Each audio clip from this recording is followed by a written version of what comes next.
Chapter 23. The Blood Legion Char returned Riona within the hour. She was battered and bruised, but the Char followed the Tribune's orders to the letter. She was whole and her eyes ablaze with anger. The Char brought her before Ember, and the two locked eyes for a moment. Then Ember pulled back and lashed out a wicked backhand slap. It caught Riona on her chin, and she collapsed to her knees from the force of the blow. "Chain her up," snarled Ember, pointing at Cranks and Gulick, "and do it right this time, or I'll stake you out for the Ravens." The Char who had captured Riona nodded with approval and told Ember how they had found her. Crouched in a shallow cave. She had no weapons, had surrendered. Gulick and Cranks reattached the chains. "She had to do that, you know," said Gulick softly. "She cannot show weakness." Riona glowered. "That is not what I'm mad about. I lost the Char I was chasing. He got away." "Wait for later to tell Ember that," suggested Crank. The company formed up, with Ember and her prisoners in the center. No one but Ember was allowed to take control of the prisoners, but there was no way they could escape. Burning their dead with the tents of the Flame Legion, the company moved north, Ridlock Brimstone at its head. They moved at a double march speed, such that Cranks was scurrying to keep up. Behind them curled the smoke from the burning tent, and having advertised their presence, Ridlock had no intention of remaining in the area. Dougal could feel the sweat of exertion and fear run down his back.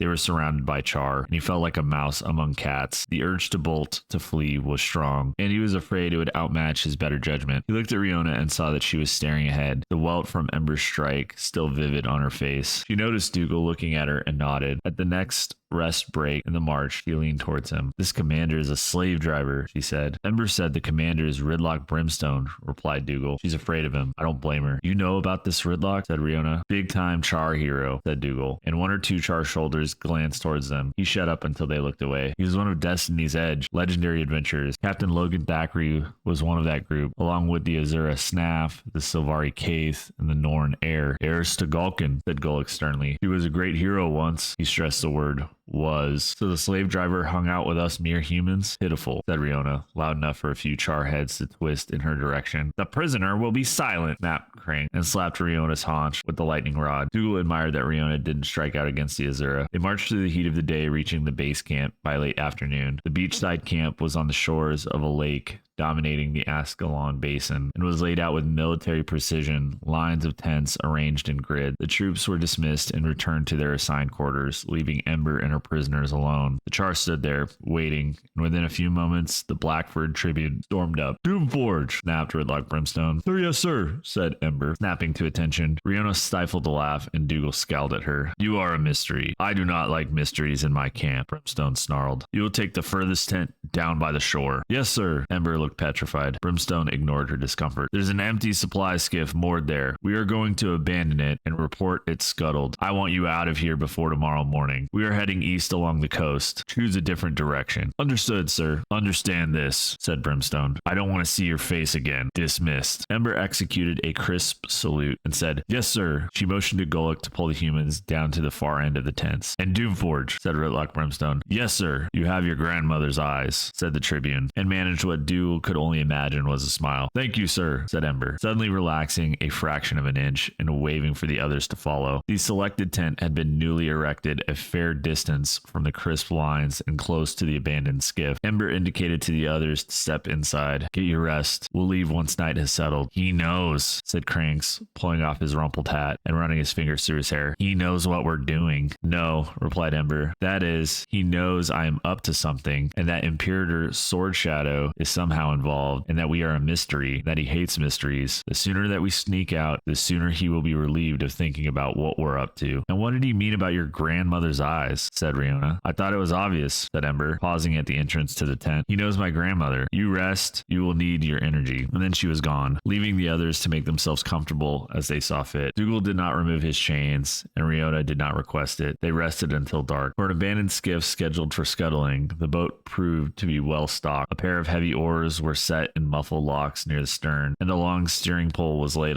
alongside a gunwale beneath the seats for a few tins of boiled meat. The Azura took the bow, the humans and Ember behind him. Gulick pushed off from the shore and nimbly for his size, settled in at the rowing bench. They rowed away from camp on quiet oars. No one would admit to seeing them leave. Once they were far enough from the shore that the Char campfires were hot red dots, Ember unlocked the manacles. Dougal wanted to throw them into the lake, but instead handed them over to Gulick, who paused from his rowing long enough to stash them back in his satchel and return Riona and Dougal's weapons to them. The moon was was already up when they had left camp, but the lake swallowed its light utterly. They rode through the darkness, the horizon only obvious from where the stars ended. Complete blackness began. Far to the north, there was a faint glow, something throwing the moonlight back into the sky. Riona and Dougal took turns at the bow of the boat, with the pole feeling in the darkness for the bottom and moving alongside logs and lake weeds in their path. There was a splashing off the side port, but when Dougal turned, all he could see was a flash of silver scales diving. There was another light up ahead, this one the color of flames. As they closed, it resolved into 2,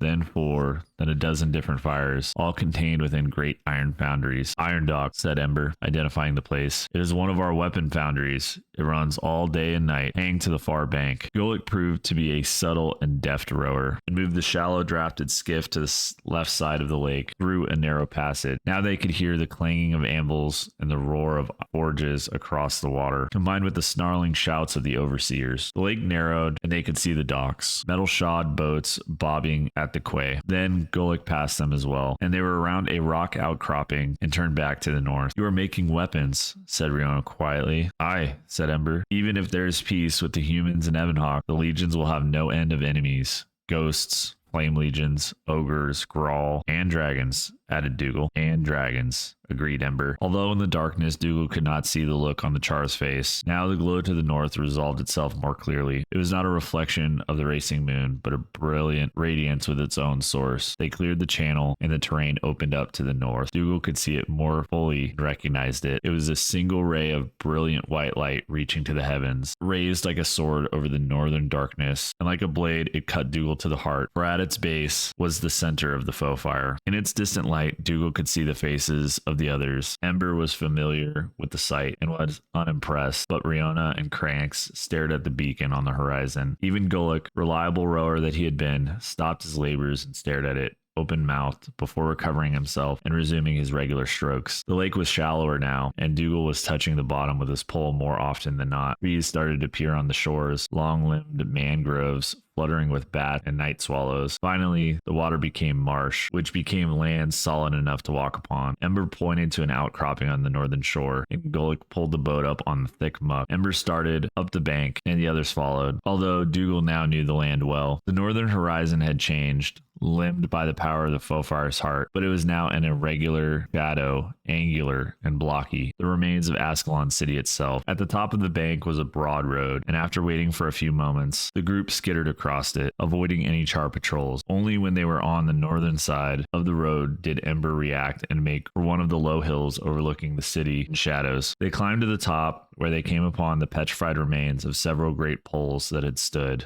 undisturbed for 2 centuries. The viewing hill, said Dougal, knowing it from the tale. This is where Fireburn watched the foe fire. Yes, said Ember, and here I complete my task, and my knowledge fails me. We're going to need your knowledge of this city come morning. And until dawn? Asked Dougal. We wait, said the Char. They were close enough to the city now that there was little danger of Char patrols, but still beyond the city walls, and there was little risk of ghosts. Dougal could see the spires of the broken towers of the city, dimly lit by the brilliance of the foe fire. It looked like a ghost city, the perfect home for the dead. About an hour after they arrived, a bank of clouds moved in from the west, capturing the moonlight and overtaking the sky blade of the foe fire. The light from the heart of the curse splashed against the bottom of the clouds. Now that they stood at the edge of the city, the group was uneasy. Rest would be good, but this close, none were in the mood. Ember prowled the perimeter, watchful for Char patrols. Cranks fiddled with things in his pack. Gulick sat on the southern end of the hill, facing away from the city itself, looking over the roads and lake to the south. Only Riona seemed willing to rest, but she was seated, her helmet and sword laid to one side, as if she were waiting for something. As for Dougal, he tried to relax, looking up at the pattern the foe fire's beacon made across the sky, but at last he had to give up, and sat up looking at the city's crumbling edifices. Cranks cleared his throat. You still have that ambient thaumaturgic construct? The Zura asked. Golem's eye? Dougal nodded. Can I see it? Crank said. Dougal fished the stone from his pocket and gazed at it again. It was worth more than he might otherwise make in a year, but that did him little good at the moment. Sure, he said, dropping it into the Azura's hand. Just make sure you take care of it. Oh, Crank said, that I can promise you. I had to leave most of my tools back in Evanhawk, but I brought a matrixolator. I could recalibrate it into a recharging device, given sufficient sympathetic energy. Dougal blinked at the Azura, realizing for the first time what Cranks had given up to come along. For most of the trip, he thought the Azura was concerned with his own skin. Now it was clear that he left behind his lab and his projects, which for an Azura was as important as his life. Why don't you hold on to it, said Dougal, and see if you can figure it out. The Azura's eyes opened wide, with long ears perked up. Hang on, he said, and ran back to his pack,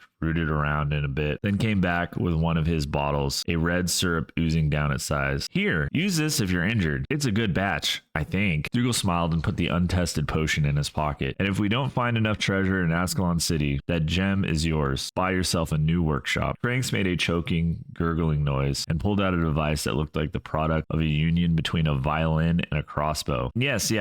You see, it is fully primed, but just needs some basic arcanic updates to handle the annual progression of the stars over the past 2 centuries. Dougal shook his head, understanding about 1 word in 3, which when dealing with the Azura was better than usual. He looked up and saw Goluk's broad back, his legs hanging over the southern-facing cliff. If you'll excuse me, said Dougal, standing up. The Azura looked almost disappointed. You don't want to hear me explain how this works? Later, perhaps, Dougal said. I owe Goluk a story. Dougal walked over to where Goluk was sitting, crossing paths with the patrolling Char. Ember just nodded at him and continued on her round. The human sat down next to the Norn, looked out over the quiet emptiness south of the city, and coughed softly. I first met Gaida, said Dougal, and noticed that Goluk flinched at the name. Started again. I first met Gaida, Odd's daughter, in a second-story room in a tavern in Divinity's Reach. We had both been hired by Clag, who you've met, and let me say that Clag was the type of Azura who would only be brave if he was backed up by a large golem or a Norn. Clag had both. The Norn was your powerful cousin, so you can imagine he was insufferable. Goluk let out a chuckle, and Dougal continued. He spoke of their adventures beneath Divinity's Reach, of finding Blim's tome, and of the final battle with the skeletal tomb guardian. He did not mention Gaida's bullying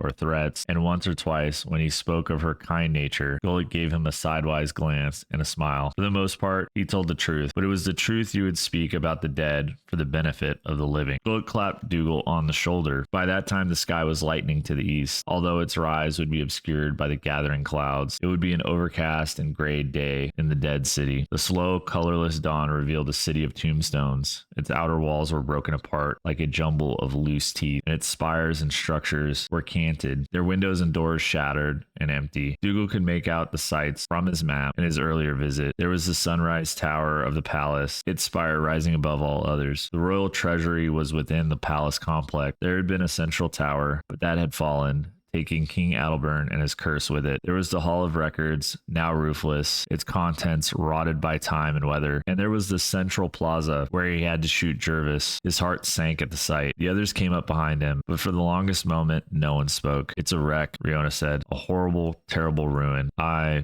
knew the stories, of course, but I never. It's worse on the inside, said Dougal. So, Ember said, looking at Dougal, what's our plan of attack? Dougal turned to look at the other 4. All were armed and waiting for him. There was no question of turning back now, even if they wanted to. They had paid too high a price to get this far. This way, said Dougal. Although as he spoke, he felt he was condemning all of them to their deaths. Dougal led the others down the city's crumbling outer wall and followed it around to the right, away from the gaping maw of the main gates. This is how we entered last time, he said. And we all know how well that went, said Cranks. Why don't we march in through the front gates, said Goluk. Every ghost in the city would come to meet us, Dougal said. They're mostly mindless monsters, but they remember being charged with protecting that gate and then watching it fall. They have watchers there. Nothing and no one ever gets through it. He pointed to a hole in the collapsed wall wide enough for even Goluk to fit through. Besides, he said, I've been this way before, so I know what to expect. Riona looked at the wreckage of the stone and mortar around her. I never imagined it would be this bad. Steel yourself then, Dougal said, as he climbed over several feet of rubble to reach the back of an alley on the wall's other side. There are worse things in here than ghosts. Bears' bones, Goluk said. What could be worse than an army of ghosts? Dougal led the team to the mouth of the alley, which opened up on a wide street that had once been the center of commerce in the city. As he reached the street, Dougal stepped back and waved his arms to present the scene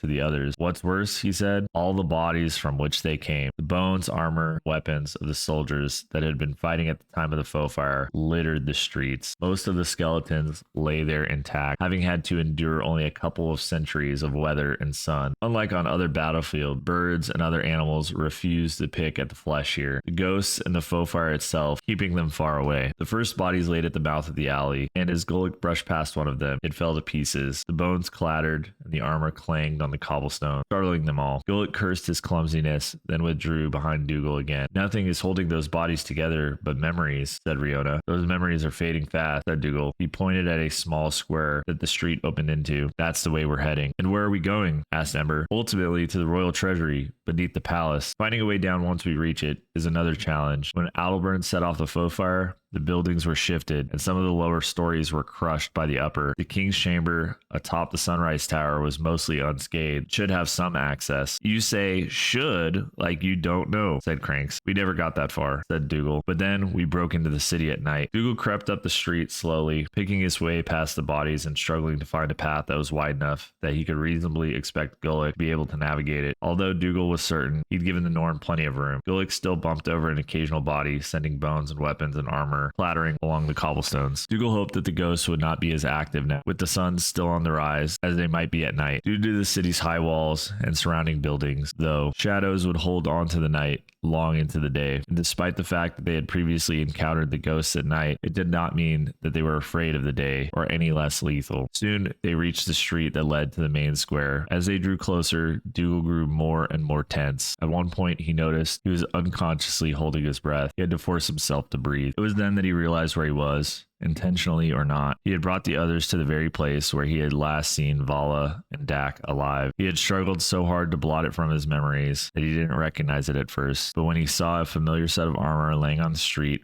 in the center of a large blood stain that the years had not done enough to fade, it all came flooding back to him. He knelt down next to the skeleton that had once been his friend, and he reached out to touch the front of his helmet it still wore. Dak Turnbull, he said. How did it all go so wrong? Riona came up behind him and put his hand on his shoulder. Is it really him? The pain on her face made her look much older. Dougal stood up and found himself in Riona's embrace. It's all right, she said. Finishing the job here will make it right. Then she stopped, and Dougal felt Riona's breath catch in her chest, something she saw over his shoulder. Oh no, she whispered in his ear. She might have said something else, but Dougal couldn't hear it. The sound of somebody shouting from up the street drowned her out. Alarm! Alarm! An ethereal, strident voice cried. The walls have been breached. Invaders are in Ascalon City. Alarm! Alarm!